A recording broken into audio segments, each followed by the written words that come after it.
A look at Thursday's key events coming up. But first, the headlines Wednesday afternoon. Rajoy under pressure. Spain's PM feels the heat amid violent protests and predictions of further economic gloom.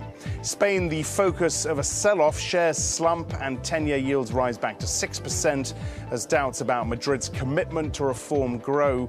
And strikes test the Greek government's mettle. Violent protests in Athens add to investor concerns. Turning to tomorrow now, Spain once again in focus as Prime Minister Rajoy presents more painful economic reforms and a tough 2013 budget. That's aimed at persuading Eurozone partners and investors he's serious about deficit cutting. Credit Agricole's Peter Chatwell says event risk is keeping investors on the sidelines.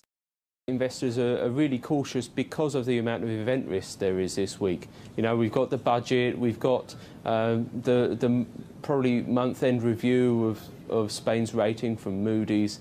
We've got these regional elections which are surfacing now. So there's a lot going on. Most of it is in the future, but in the near-term future. So it's just a reason to avoid the market. More civil unrest expected in Greece tomorrow when customs, tax officers and finance ministry employees hold a 48-hour anti-austerity strike and rally. Today, police fired tear gas at hooded youths hurling petrol bombs as tens of thousands took to the streets to demonstrate. On the data front, Germany's September jobless rate expected to remain steady at 6.8%, well below June's 11.2% reading.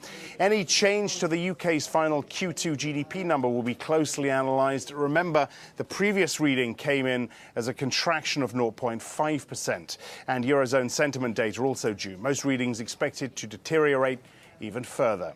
Finally, we're off to the Paris Motor Show tomorrow, where, among others, we'll talk with the CEO of Jaguar Land Rover and Renault Nissan boss Carlos Ghosn. Automakers hoping to dazzle, but no amount of shiny chrome, of course, can distract from the deep-rooted challenges facing them in the European marketplace. That's our look ahead at Thursday.